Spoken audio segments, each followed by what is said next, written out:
integrated over infinite domain should be finite. There may be function for which it cannot satisfy. For instance, even a function f of x is x, of course, is going to blow, right? I mean, what kind of transform, integral transform can be devised for such functions which do not have, do not satisfy this condition, and it's not periodic also, okay? So that's what leads to Laplace transform, okay? So let us just keep saying, okay, f of x is sort of, let's say, is blowing up at t equal to infinity. So let's say, okay, I have something. Can I? So f of x tends to infinity for x equal to infinity. Okay, it's something like x, for instance. Then I say, okay, how about let's construct something like this, a function, f of x times exponential of cx. Of course, for x tending to infinity, it is 0, but not for x tending to minus infinity. Okay, we still have a problem. Okay, can I propose a Fourier transform of this function? I still have a problem.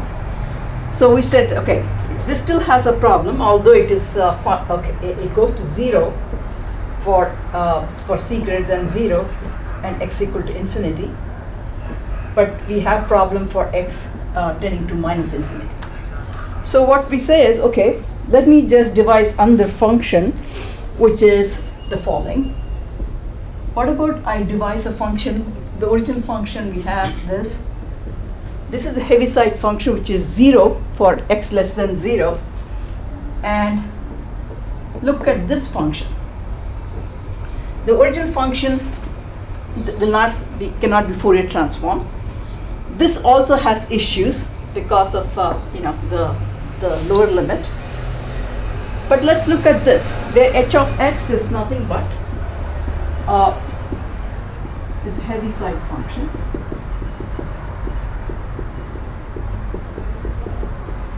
Which is 0 okay, it's 0 for x less than 0 and 1. So h of x is 0 for x less than 0 and is equal to 1 for x greater than 0.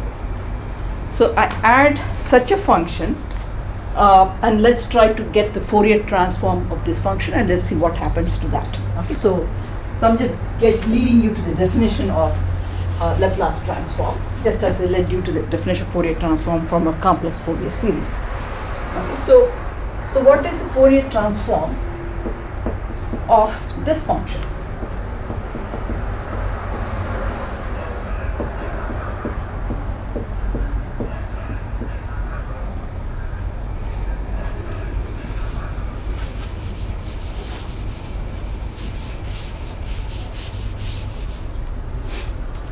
So this is exactly nothing but Heaviside function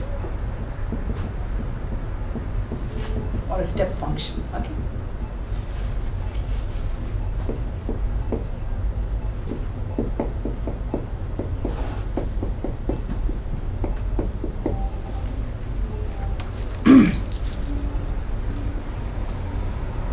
How did we define Fourier transform function?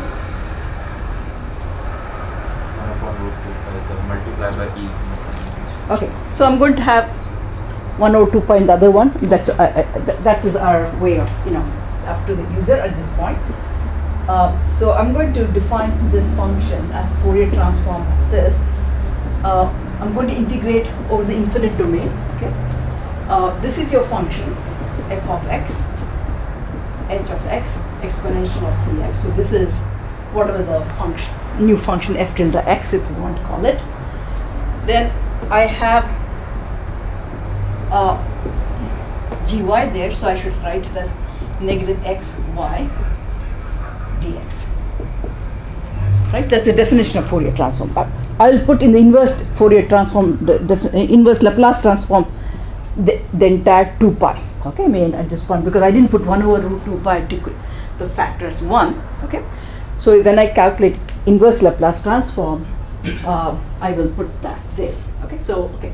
Now, if this is the function, let us just write down first.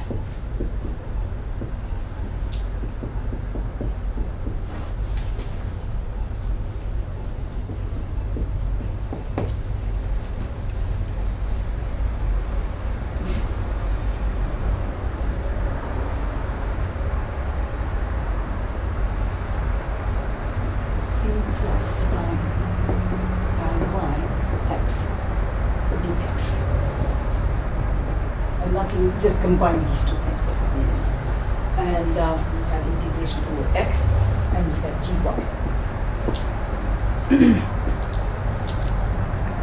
All right.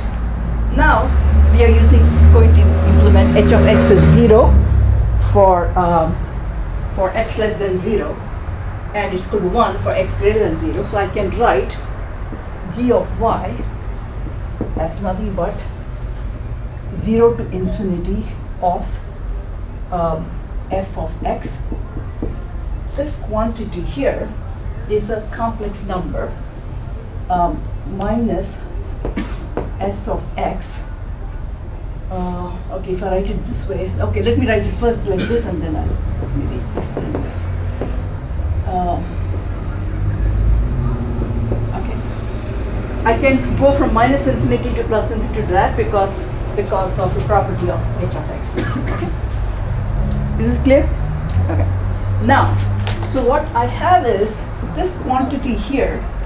I'm going to call this variable is complex. S is complex variable.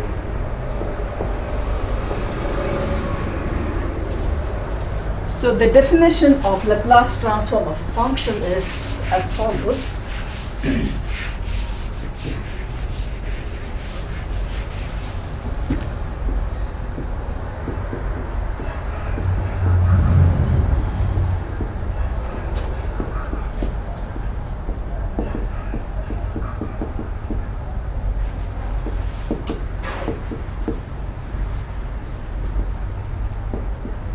I'm going to now change the variable, okay, g of s, because I'm putting that as y has 0 to when y equal to, yeah, it is not, okay, the variable is x, is just minus s of x dx, where s is a complex variable.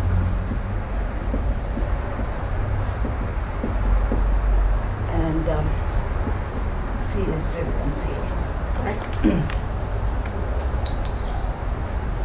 So this is the definition of Laplace transform that you would have used it in differential equations, but s here is a complex variable. That's an important thing to notice, okay? So let's now talk about, so basically this is more general, right? I don't have any restriction. The function f of x need not be periodic. It doesn't, it doesn't have to satisfy this condition. So it's more, this integral transform is more general than Fourier transform in some sense. Okay, I have this. Now, I'm going to now define inverse Laplace transform.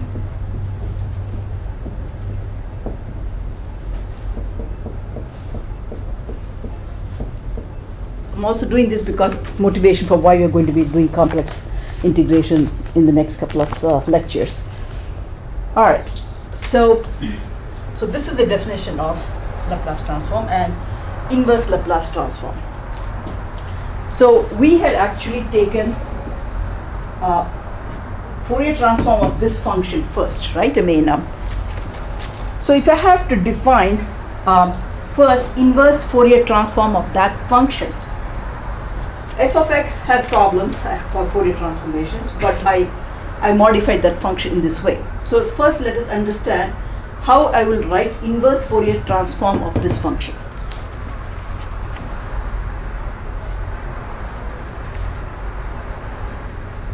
So right now you don't have to use any of the things that you know, but I just, all you have to use is what we have learned, and I'll get an expression for inverse Laplace transform. So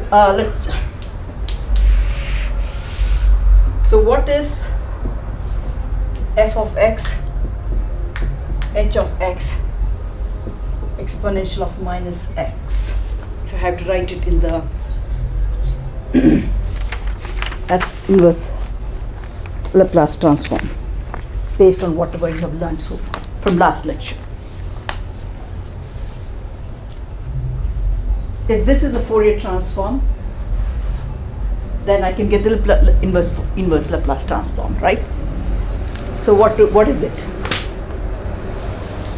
think of this as some function f tilde x, so the whole thing. Okay, what do I put in the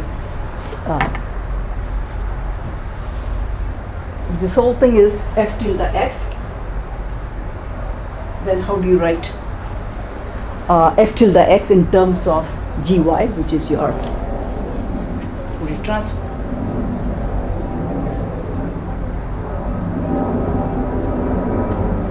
We'll put gy into this. Yeah. gy integration. Yeah. E to the power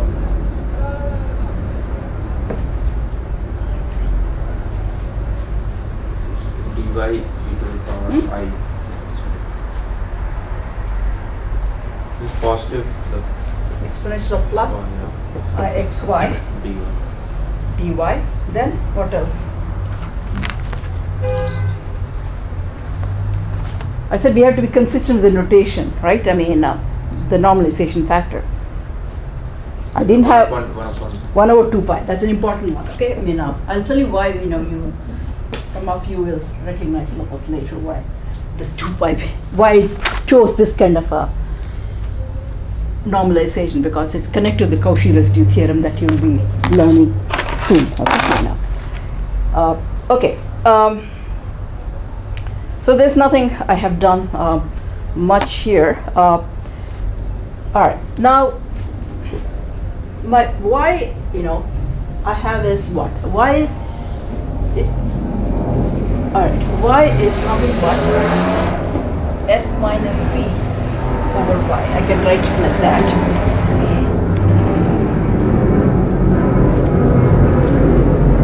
All right. So dy is nothing but c is a constant, negative I ds. S is a variable.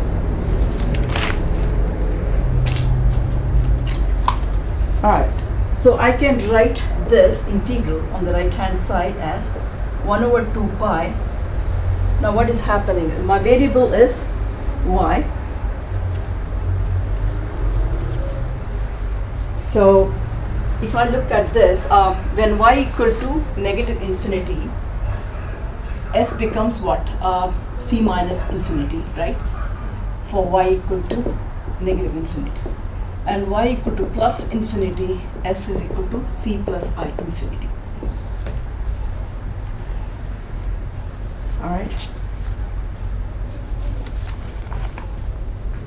So I can write this integral as g of s exponential of ix.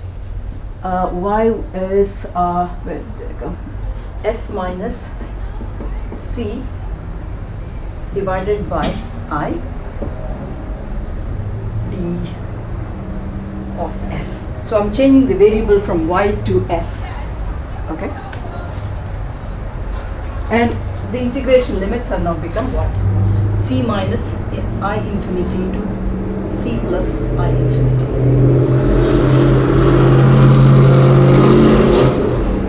dy is let me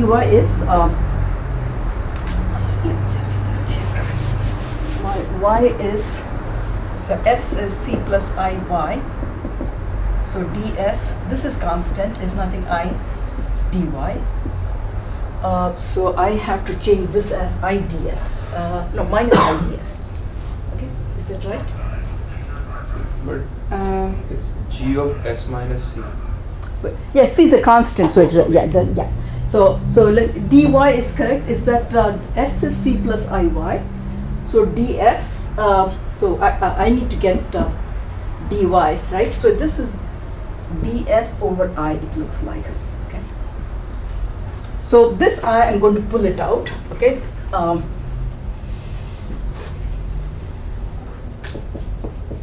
2 pi I, and this I and this I will cancel, and I end up with the following expression.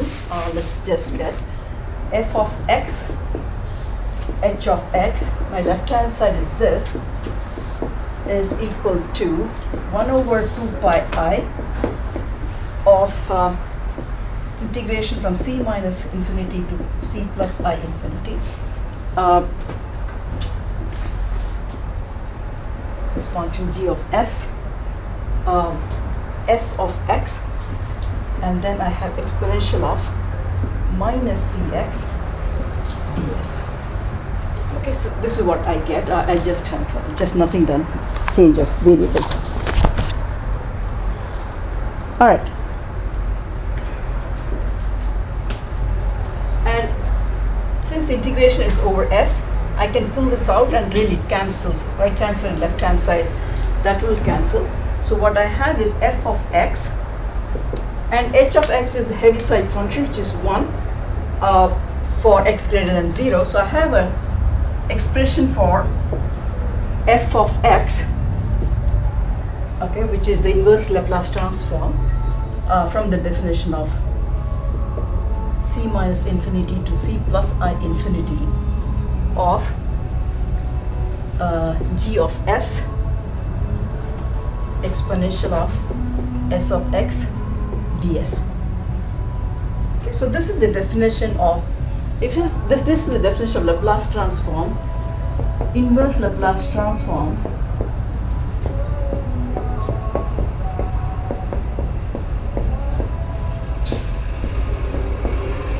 is given by this complex integral. Okay, that is nothing but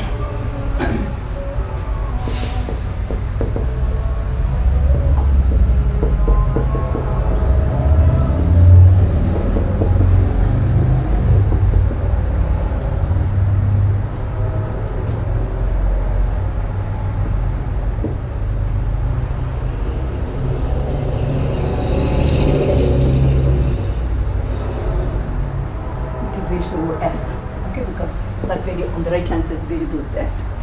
So this is also called as Bromwich integral, based on the person who wrote it, integral formula. So what you have seen is the following, right? I mean, so in order to get the inverse transform, we need to learn how to do complex integration. So far you know how to do real integration. So the methodologies for complex integration you have to learn, and that will be the complex analysis, the next part of the lectures that we will be doing. So what this says is the following. We are integrating, s is a complex variable, right? I mean, based on this. So it has a real part, which is c, and so we can, in the Argand diagram, which is real part of s and the imaginary part of s, if you plot, c is nothing but this, the real part of the variable, and we have to integrate this function. The function that we are integrating is exponential of sx times g of s. You are integrating it from c minus infinity to c plus infinity along the imaginary axis. So this is what this meaning of this term is, nothing but that. Okay, you are integrating along the imaginary axis c minus I infinity to c plus infinity, and the integrand is this. This is your integrand, and we have to learn basically how we are going to integrate such functions, and this is the contour integration method. You'll use a large semicircle and close it, and the theorem is called Cauchy residue theorem. If you have closed curve and there's a if the function, depending on how this function behaves, it's analogic or if it has got some poles, we have methods for solving such integration. Okay, and we'll always make sure that it's large enough. If the function is such, the contribution from the semicircular arc itself, may drop off, and then you will get this integration that you're interested in. What you're interested in is actually integration along the imaginary axis, and you will close it. I mean, sometimes you have to close the right hand side, left hand side, depending on how it's going to go to 0. Those things we learn. But that is also I'm also saying, what I want to say so far, maybe in when we're doing DE in your math class as a part of differential equation, And the only way you can get the solution is, look, you have to create the lookup tables, right? Because you'll just create Laplace transform on several functions, and then you'll try to look at the table to get the inverse Laplace transform. But if you didn't have it in that table, how will you do? You will do it through integration complex. If you know this other method, which is called complex integration, you can calculate Laplace transforms, and you're able to solve differential equations more efficiently rather than looking at the table all the time. Okay, I mean, so I just want you. I also want to mention that because we have different representations of functions, and then if like Fourier transform, you got inverse Fourier transform, Laplace transform, it is inverse Laplace transform, and inverse Laplace transform is normally required if you want to solve a differential equation with certain initial conditions. Okay, so that is the. I just want to give you the concept behind it. Is this clear what I have written on the board? I mean, what we started was f of x is not well behaved. It's a function which which cannot be integrated over an infinite domain, right? Fourier transform doesn't exist for that. So for that, then we start asking, okay, if you have such a function, can I, if I want an integral transform for that function, what would that be? Okay, and that's what leads to this new transform, which is called Laplace transform. Okay, first we just multiply by, okay, if the function is not, let's say it's x or something, we multiply by exponential cx. Of course, if x equal to infinity, it'll go to 0. So maybe we can say, oh, maybe I can define a Fourier transform, but still it has a problem for x equal to negative infinity. So I just put a Heaviside function, which is 0 for less than 0 and 1. So we cook up this function, and for this function we must be able to define Fourier transform. That's how we start with it, and then from there that's what so we just wrote the Fourier transform, and then I just nothing, just combine some of these things, and notice this is a complex variable, and let's call that as a complex variable. The real part of that is this, imaginary part of that s is y simply. And I was like, okay, I'm going to do that. And then from here, we went to the definition of the Laplace transform, where, so it's not minus infinity to plus infinity, 0 to infinity. Okay, so that changes. And so the function times something, minus sx, you have, this is the definition of Laplace transform. And s here is a complex variable. That is the first thing to remember. And then if I have this, then I want to find out how to calculate the Laplace transform. So I went back to this. If this is a function for which Fourier transform exists, I should be able to get an inverse Laplace transform for this function. And from there, I'm trying to get a representation for f of x, right? That's how the inverse Laplace transform for f of x. So I said, okay, then here I'm going to write that function as, we had 1 over 2 pi, I don't know where it's gone. Okay, so this function, which is nothing but, this is inverse Fourier transform of that function. So this is still inverse Fourier transform. This step is inverse Fourier transform.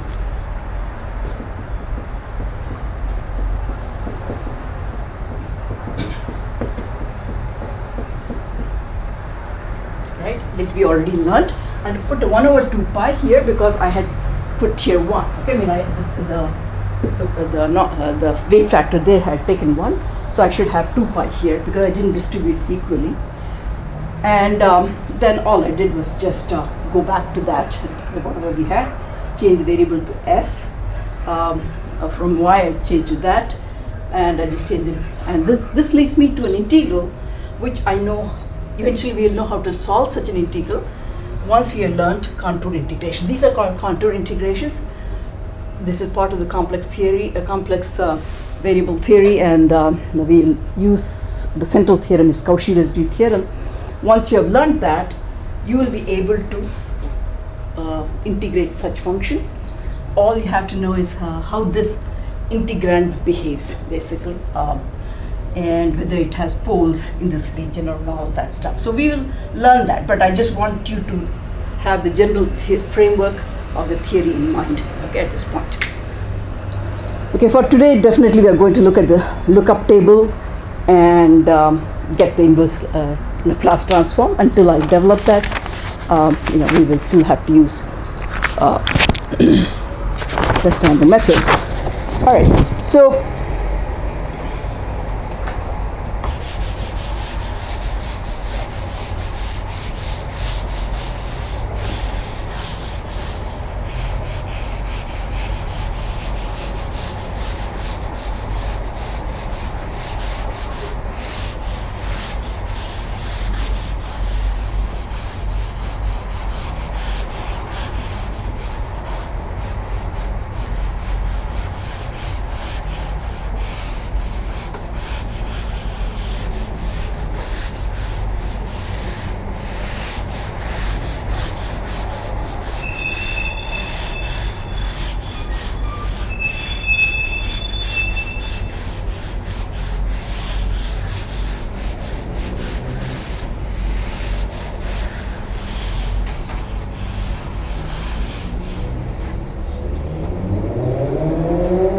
all right, in order to apply this for, so Laplace transforms are applied for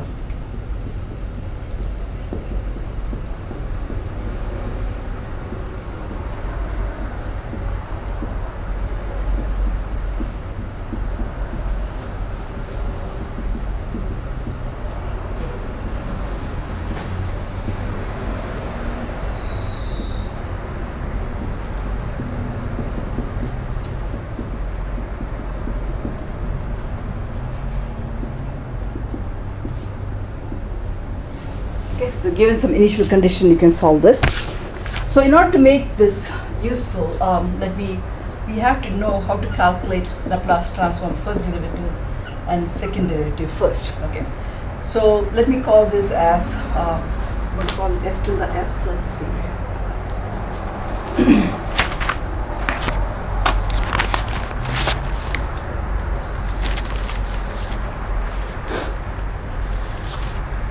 How did we write?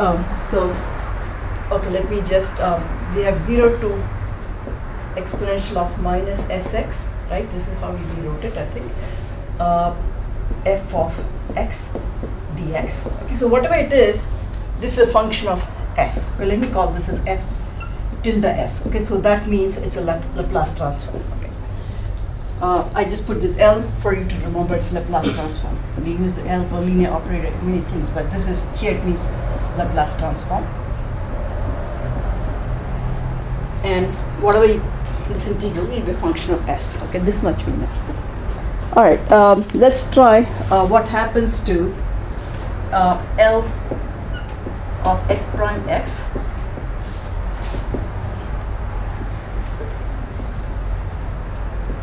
All I have to do is change this to f prime of x. My function is now the first derivative. Okay.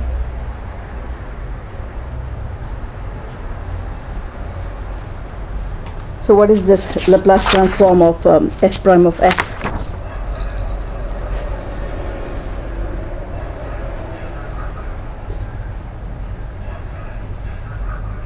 Can you do integration by parts?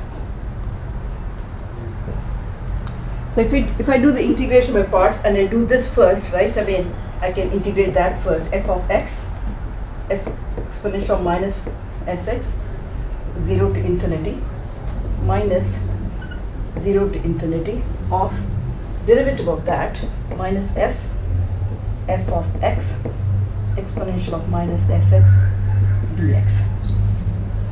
So what's happening to the first term? Yeah, upper limit, this one drives it to 0, right?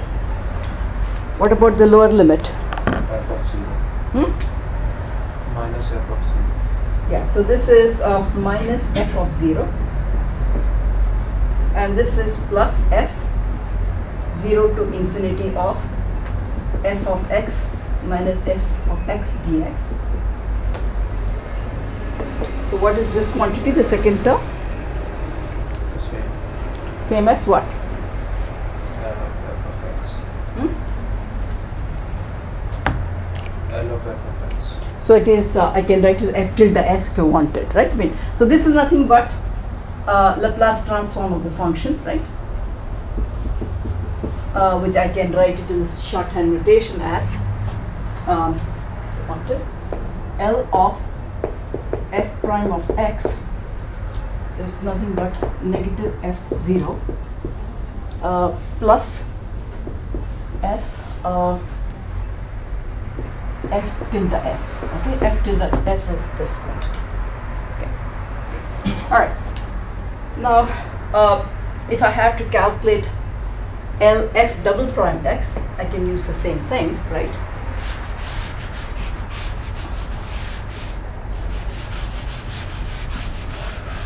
So I can have integration by parts.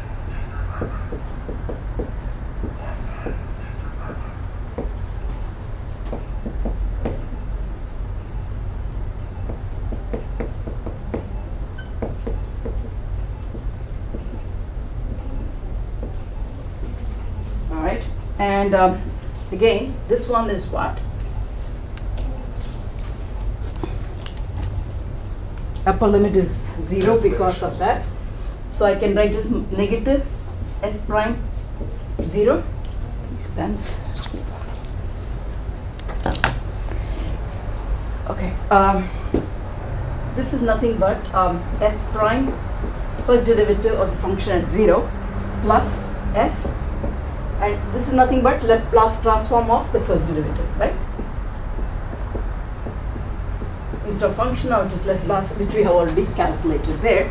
So I'm going to write Laplace transform of the second derivative as the following: minus f prime at evaluated at 0 plus s, and all these quantities that I have calculated, minus f of 0 plus s f tilde s.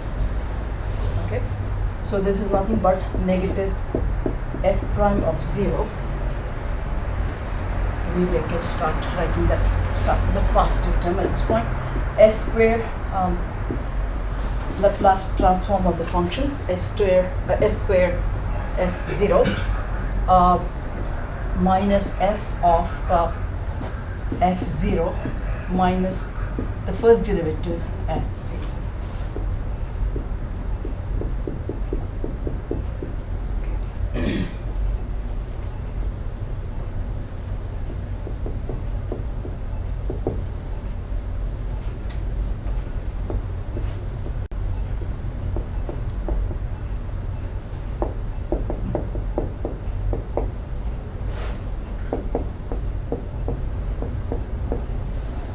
Alright, is this clear?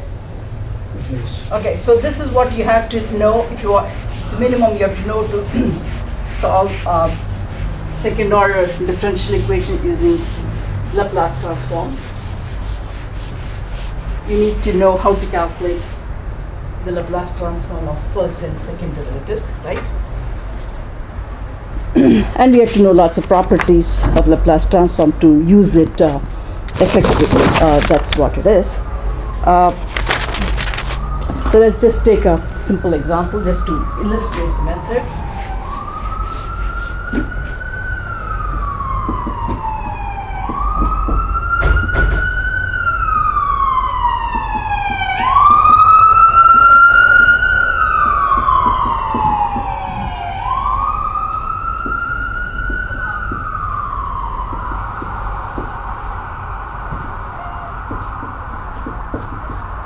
So these are the initial conditions you're given.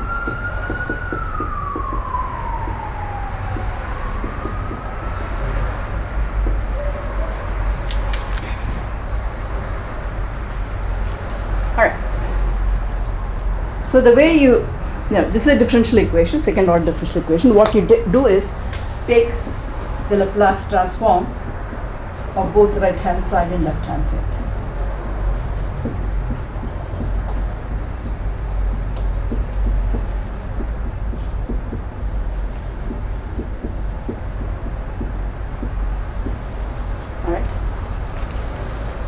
So that will be what? Laplace transform of the second derivative of the function plus Laplace transform of y of t is nothing but Laplace transform of 1. Okay. Okay. Laplace transform I double t we have. Okay. So for us that means what I have is this is the formula. Its variable is t, so it is 0 to t exponential of minus s of t. Y is nothing but y of t dt. Okay. So this I'm going to call it as y tilde s. Okay. So that's what I have. So we that means L of y prime t. My formula is minus y0 plus s y tilde s. That is the Laplace transform of y.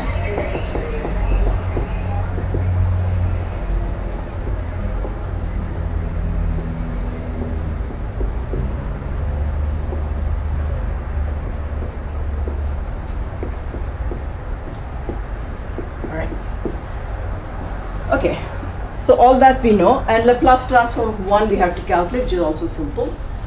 Laplace transform of 1 is nothing but 0 to infinity exponential of st dt, right? Which is exponential of minus s over negative s,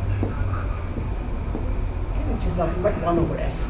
Numerator is 0 because of that, 1 over s. Alright, so what I have is now start using all these things. So we have s squared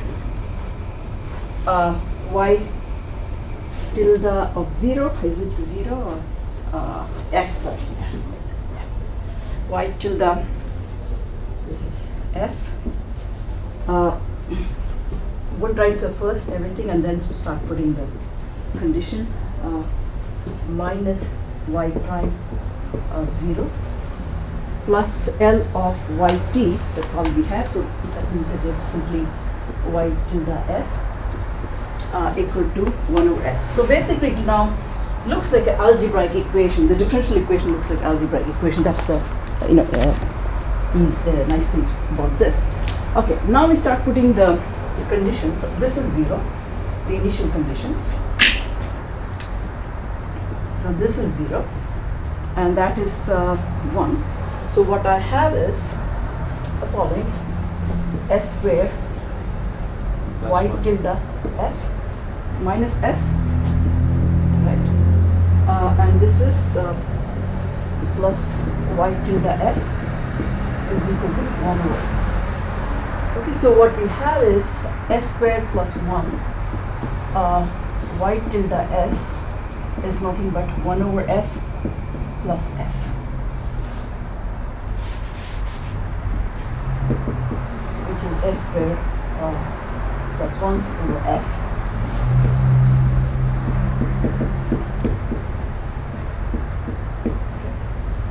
So we have this simple result. The Laplace transform is nothing but 1 over s. So our goal is to get y of t, right? So what is y of t in this case? Is L inverse of 1 over s, right? I mean, so basically this is nothing but Laplace transform of what it says. Laplace transform y of t is 1 over s, right? Because this is our definition of y tilde s. Y tilde s is nothing but Laplace transform y of t. Or our goal is to get this actually, y is a function of t. So which is where you need to know the inverse Laplace transform.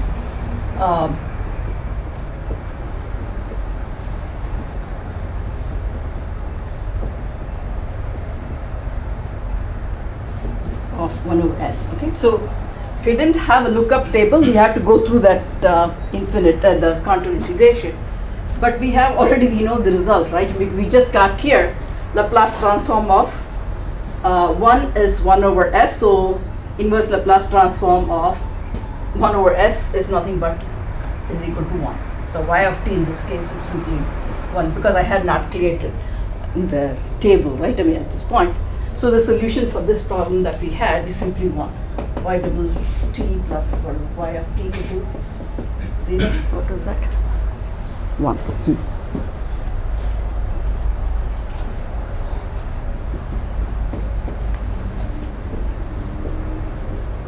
Solution of this is simply a constant actually in this case.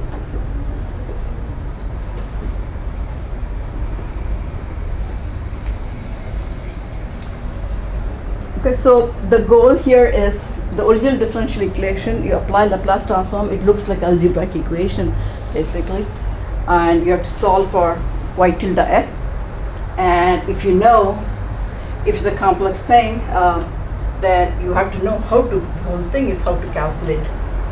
It looks simple, but if it's a difficult complex differential equation, you have to start learning how to calculate this inverse Laplace transform, right? I mean, that's what it will be. Okay, there will also be some properties that we have to learn, because you may have some function that you may have how to take Laplace transform of, it's here yt, if it's yat or whatever it is, how are you going to do it, right? So you may have a complex all these things. You have to know many properties to really use it effectively basically. So let me just do maybe some things that you may come across. So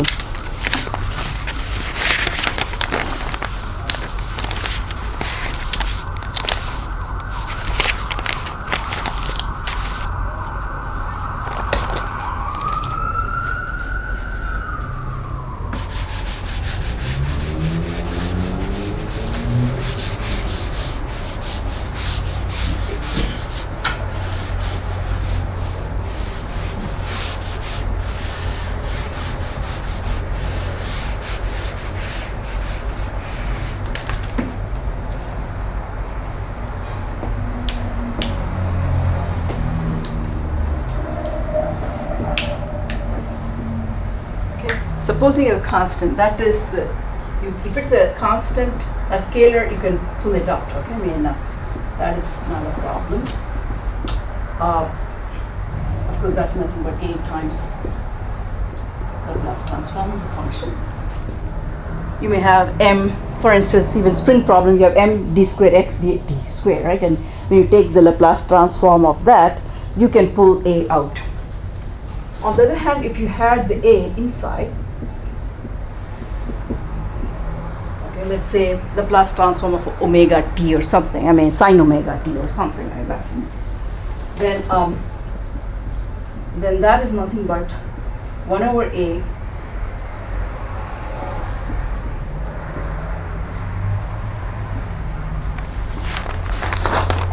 all of them come straight forward from that definition. I mean, you just have to put e minus st, a times f of t. Of course, a is constant, you pull it out. So that's why you have a f tilde s. I mean, that's very simple. If in at, then you have to make that variable at as t prime, right? I mean, then you change the variables and you get all these things. Okay, so that's how you get that formula too. So the one which I want to talk about is some which are more useful, because these things will come across all the time in a differential equation, so you have to know. This is also fairly simple. I think maybe you have Laplace transform of exponential of at f of t. This is called translation property of Laplace function. This will simply is nothing but this. Okay. So again, all these things are nothing but we have to go to the definition. You have to write exponential of s of t, a t, f of t, dt, and do that integral, right? I mean, which is nothing but 0 to infinity of exponential minus s minus a t f of t dt. Okay, so if you call that the s prime, it looks like exponential s prime t f of t dt, right? So that is nothing but Laplace transform of f. This function s minus a. Okay, so that's all it is. Okay, so but you know, these things you have to go back to the original definition to get what it is. So one of the things which maybe is interesting is this one.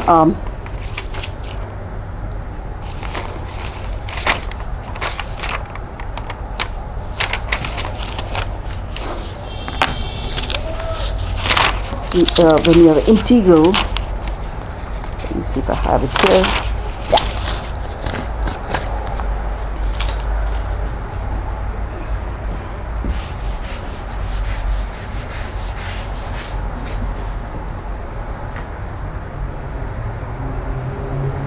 Okay, Laplace transform of something which is an integral of this function. Okay, so it's, after integrate is some function of t, right? I mean, what is this based on the definition that we have?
Can you guess what it is?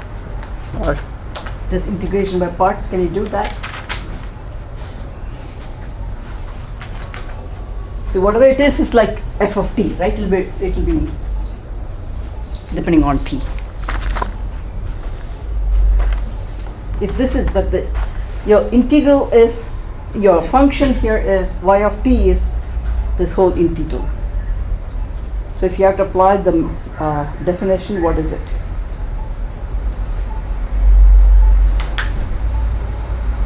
What's I mean, at least write down the first expression, what it is going to be. How to apply the definition.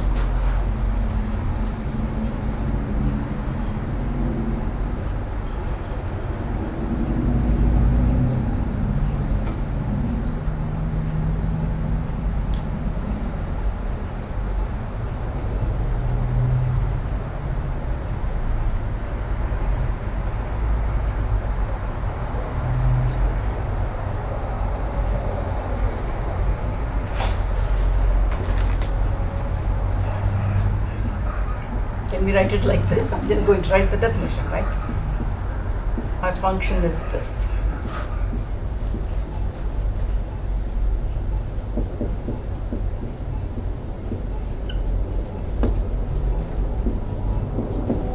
This is fine?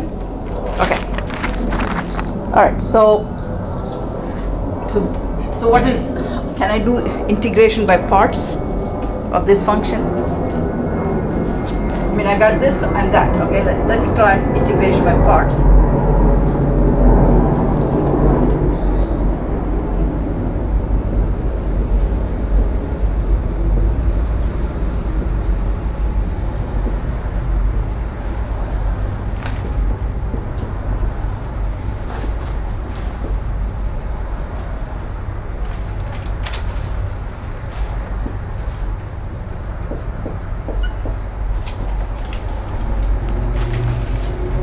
What is the derivative of this function?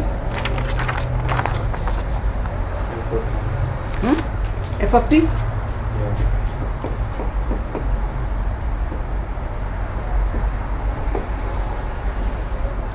And what is the first function?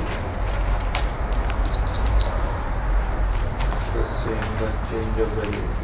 No, I got this. I already evaluated the integral, right? I have integration by parts. I've integrated this as the first term, and that is the second term, and the whole thing has to be evaluated between 0 and infinity. What's happening to that?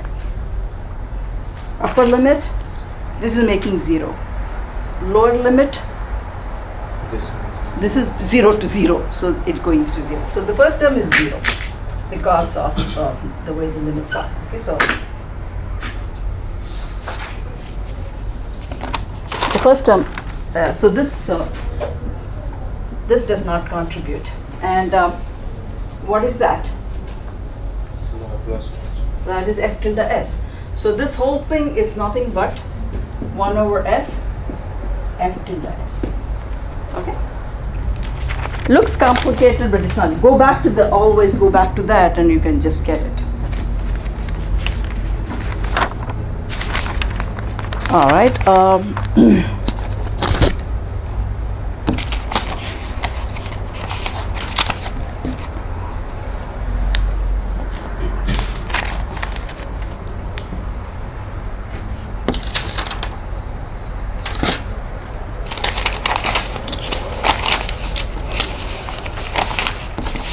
I think we did not do that yet, right? Okay, let's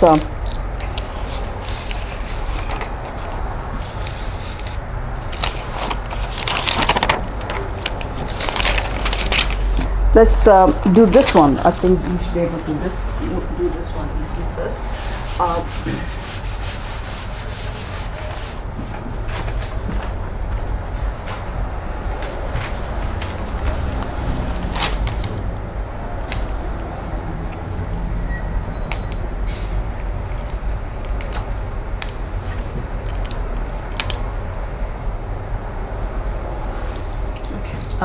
Laplace transform of t to the power of n. What is this?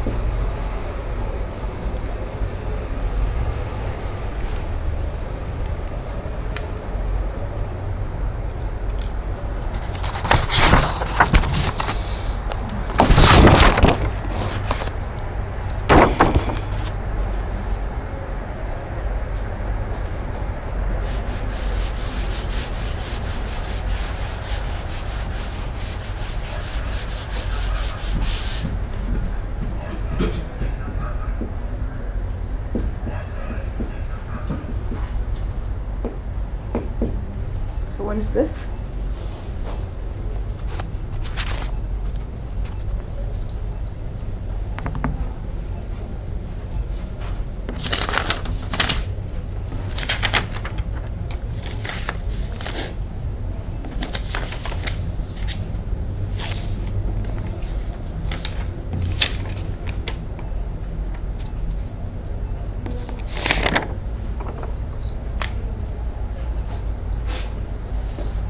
It's something that we did in our class.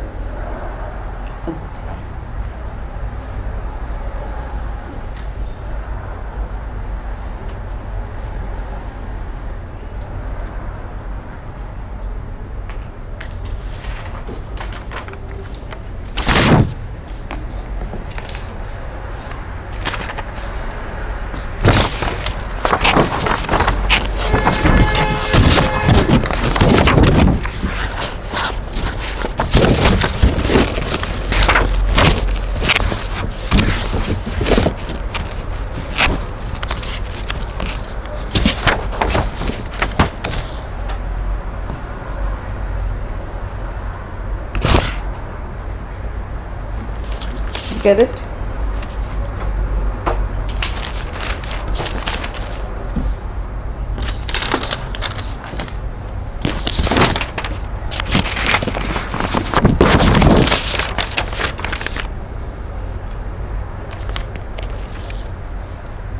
What will you do?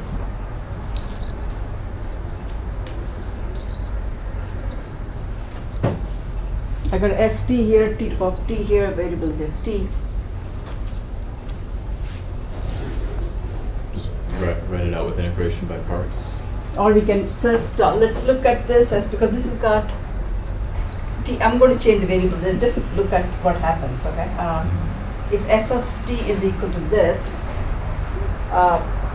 I have what? dt is dt is du over s, right? T to the power of n is, this is based on what you already have done, that's what I want to do. 0 to infinity of exponential of minus u. Phi of n is un over Sn, and dt is du over S. Okay. Can I write this as limits don't change, okay? 0 to infinity of exponential of u, okay, un, x to the n plus 1 du.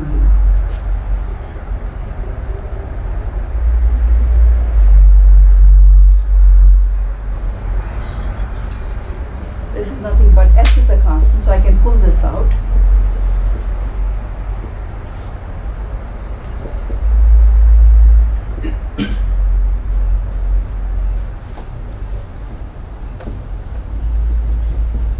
Does this ring a bell, this integral?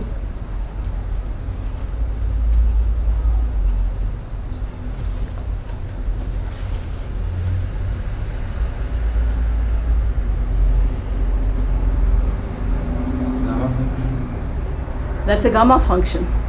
Gamma of what? It's u. Gamma of? Gamma of u. It's gamma of n.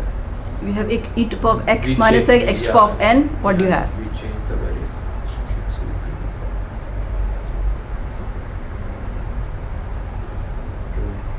power. That was the definition of gamma function. Exponential of minus x to the power of n, 0 to infinity. I want you to say gamma of n or n plus 1 or n minus 1 or whatever it is. I want you to tell me. Gamma of Hmm? n n plus 1. Okay, so this is gamma of n plus 1. So this is nothing but gamma of n plus 1 divided by s to the power of n plus 1, which is nothing but n factorial over s to the power of n plus 1. Okay. All right. So, okay, maybe a few, because I want to do a problem, I think, on the problem a little bit more.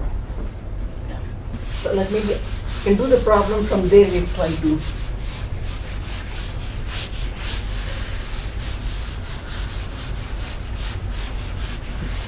So you need to know Laplace transform of some, standard function like sine, cosine, and all that stuff, right? I mean, I think that's fairly easy to construct that because, so in order to construct, let us say,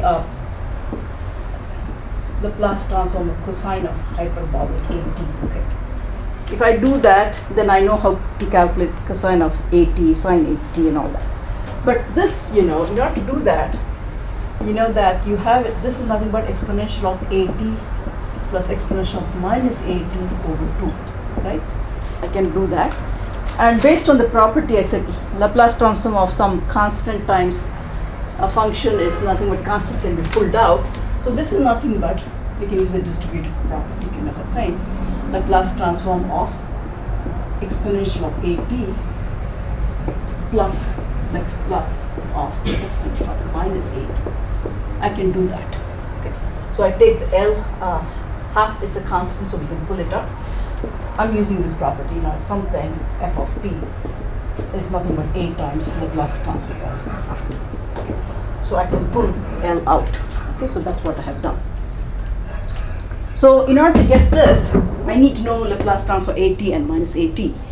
In order to get Laplace, if I know that, okay, then I can start building my library. That's all I'm trying to say. I can build Laplace transform of cosine of AT, right? Because all I have to do is replace A by IA there, and then I get it. Okay, so but in order to do that, let's just get the basic thing which I have to do is that. What is Laplace transform of exponential of 8? It's simply 0 to infinity exponential of minus 80 exponential of 80 dt. Right? This is what you have to do, which is nothing but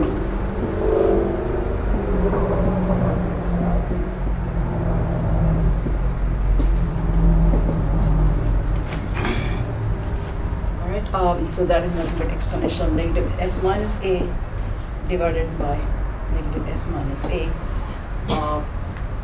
and then 0 to infinity.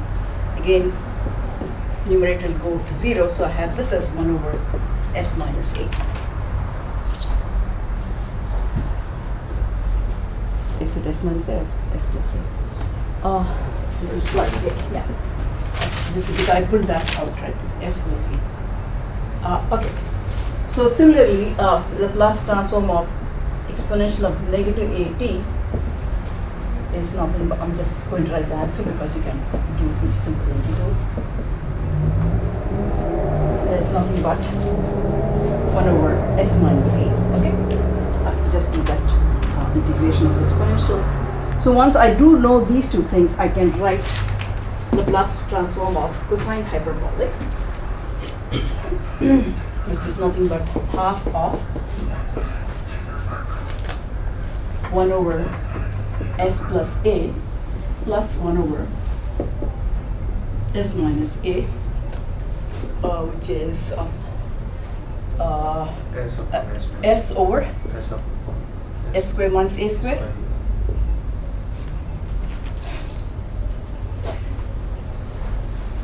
Okay.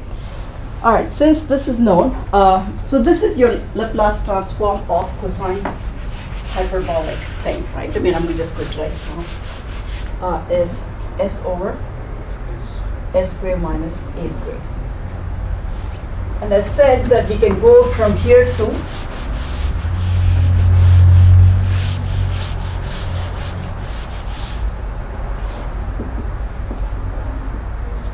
I know cosine, I can build cosine of 80. Right?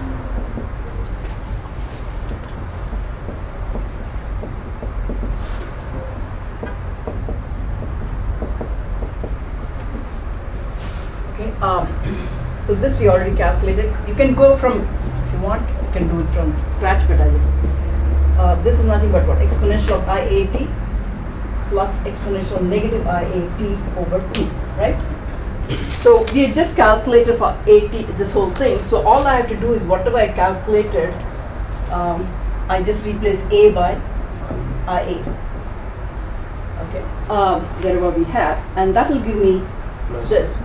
Okay, so it's S squared plus A squared. You can go ahead and if you didn't want to do it, you can take the integral of exponential of minus ST IAT blah blah blah. You can do it, but I'm just saying this is how you build the library of Laplace transform. That's what you'll find in your book. I'll summarize, and you can similarly do sine hyperbolic and sine. Okay, so those are the basic functions. Maybe you have to know at least, and t to the power of n we have already given, but if it is otherwise, you go back to the definition and get the integral. Okay, L of sine of AT is this.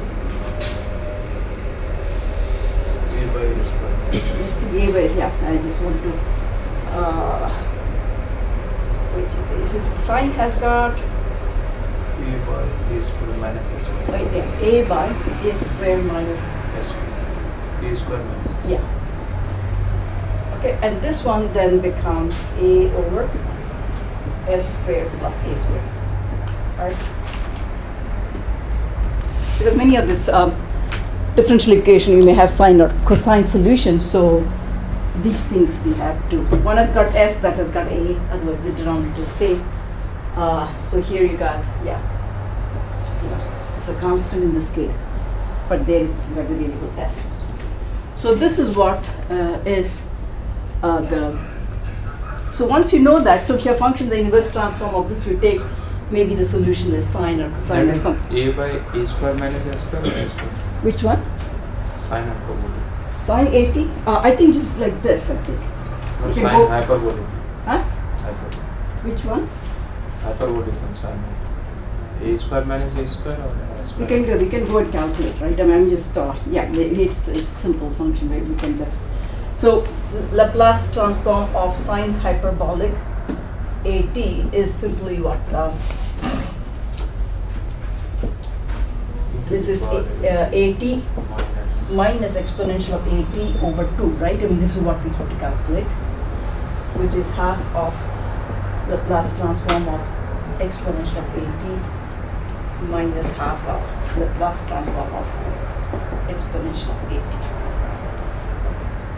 So that's what we have. So this one is, I think, 1 over S minus A, I think it will come, and that is minus S plus A, I think. Okay. Yeah, It's the other way around, I think. We just did it, so just do that. I have a feeling this is 1 over s minus a, and this is 1 over s plus a with a negative sign. Okay. So That's correct. a over s minus, yeah, that's what it is, yeah. So these are simple integers, exponentials, so you can calculate. So this table you will have, okay, and then, and you know the definition of cosine, right? I mean, sine AT. If you can do it, you don't have to go from sine hyperbolic. I just did it, but you don't have to. You know this, which is cosine plus I sine minus cosine minus I which you divided by 2i, right? I mean, this is a definition. So you take the Laplace transform of this and that, right? I mean, just do it that way. If you didn't want to do it the way I didn't want to do it again, all this stuff. Okay. All right. Now that you know this, let us do one. What we started with. Maybe we did the, what is it called? Frobenius series, kind of an ordinary power series solution for doing such a problem. Okay.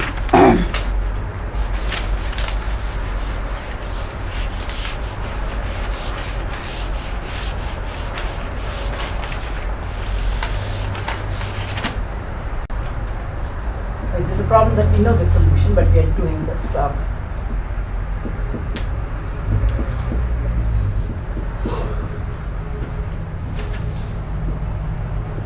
So we have a spring attached to a mass, and the initial displacement is given to be x naught, okay, from equilibrium position. So the initial condition is displacement of this is x naught at t equal to 0, and it is, you're releasing it, so the first derivative is 0. Okay, with respect to t is 0.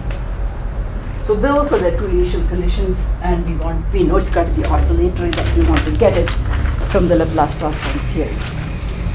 So what you have to do is apply Laplace transform to this, right? So when you do that, apply Laplace transform to this, and k times Laplace transform of x of p equal to 0. This we can pull it out. M times L x double prime t is k times L x of t equal to 0. All right, L of x double prime t is here, right? This is nothing but L s squared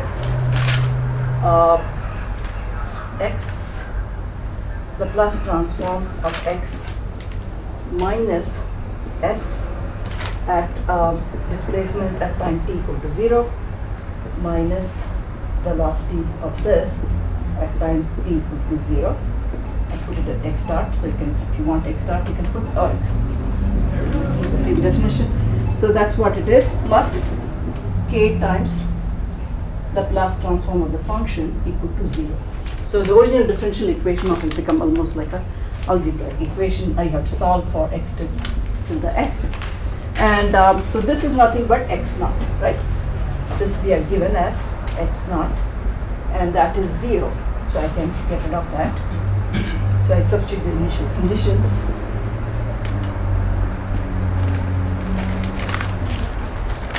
All right. Okay, so that's what we have. And we have ms squared plus k x tilde s is nothing but a constant. The s variable x naught is a constant. Okay.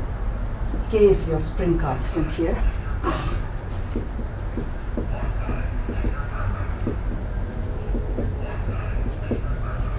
All right, so what I have is, I have to solve for x of, how x varies as a function of time, right? That's what it is. M s squared plus k. So if I use omega naught square to be k over m, so I just pull m out, let us say, ms square, yeah, okay. Cosine cos omega t. Yeah, but we have to go from there, right? I mean, so we do have x naught. I'm pulling out m out, right? S square plus omega naught square, let us say. Is correct? S is also. Huh? S What did you say? is also there in numerator. Yeah. S is the numerator, yeah. Otherwise you cannot get omega. Okay.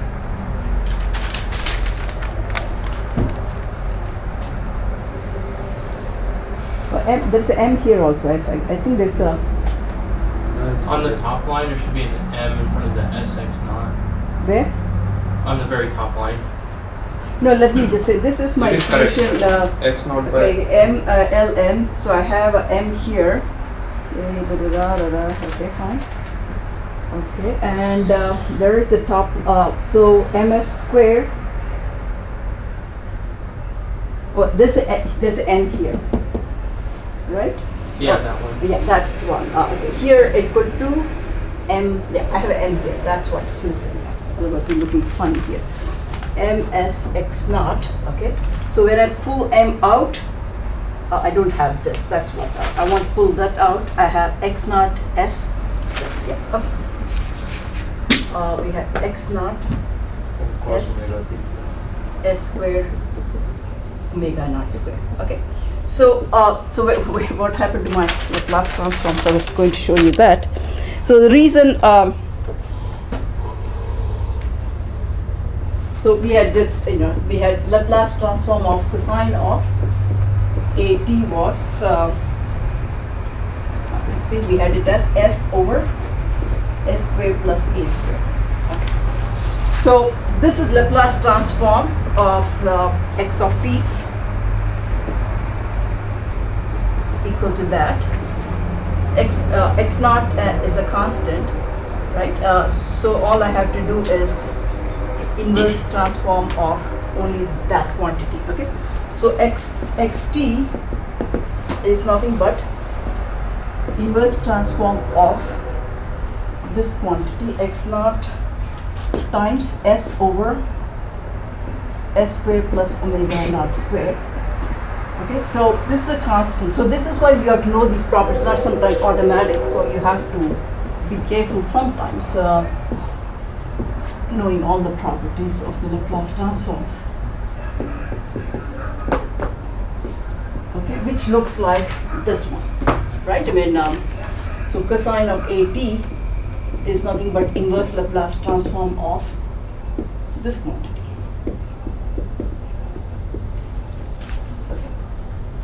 So this is nothing but x naught of cosine of omega naught t. So this is your solution now. Okay.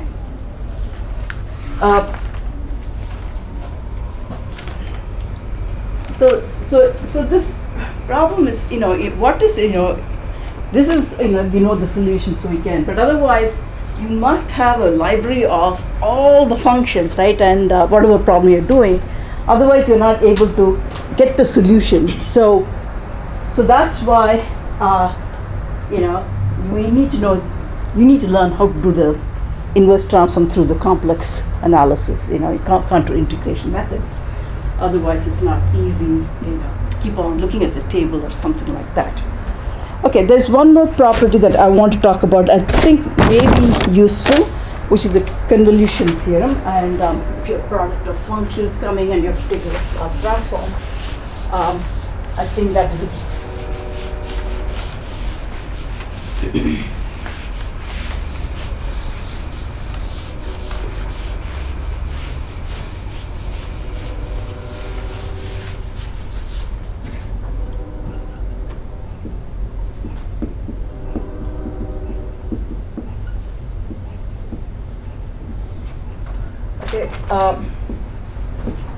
if f of f tilde s is the Fourier transform of function f of s,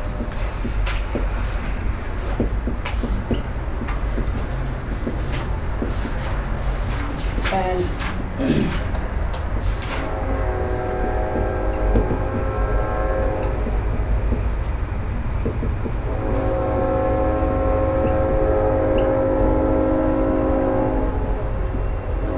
okay, g tilde s is the Fourier transform function g of t, then Laplace transform of this quantity, which is called as convolution of function f and g,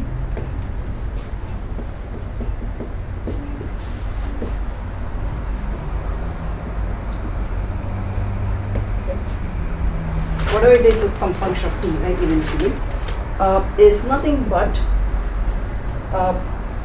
product of Laplace, inverse Laplace transform function f and g. Okay, this is nothing but Laplace transform of f of t times Laplace transform of g of t. This is, you have similar theorem even for Fourier transform, convolution of two functions. You have it. The proof of that is actually very neat. I mean, all you have to do is first, take this definition is that, right? If this, that is it, and all you have to, the proof. I mean, I can give it to you, but it's already done. But I just want to tell you what it does is the following. What it tells you is it's a function integration over, in two dimensions, right? I mean. So what it tells you is the following: whether you integrate, integral is nothing but area under the curve. Whether the area you calculate as vertical strips or horizontal strips doesn't matter. I mean, it is the area under the curve, and in this case it'll become from t equal to u is this line to t equal to infinity or something like that. So whenever you have double integration, sometimes you solve it by geometrical representation rather than actually solving it, and you'll say, okay, these two integrals are the same. I'll do it next time because I think it's an interesting proof, and you may come across that the same applies to Fourier transforms also. So you may have a complex function sometimes, like you may have whenever you're doing problems, you may have two functions coming, right? Product of two functions. Then you need to know convolution theorem to solve the problem. So in that sense, it becomes important. But it is, what it says. This is a proof of it, and the proof of this is simply using a concept like this: whether area under the curve, whether you do the summation of some of the horizontal strip or vertical strip, they are the same, and that's how you sort of get the proof of this statement. Okay, so this is the convolution theorem, and normally this is written as f star g. Okay, the convolution of the product of these two functions is nothing but integral of this quantity, Laplace, which we already did a little bit. That's one of the reasons I did Laplace transform of some integral quantity. How to do it? I have done it. So this is a theorem that is common to both Fourier transform theory and also Laplace transform theory. Okay. All right. Okay. Let's stop here.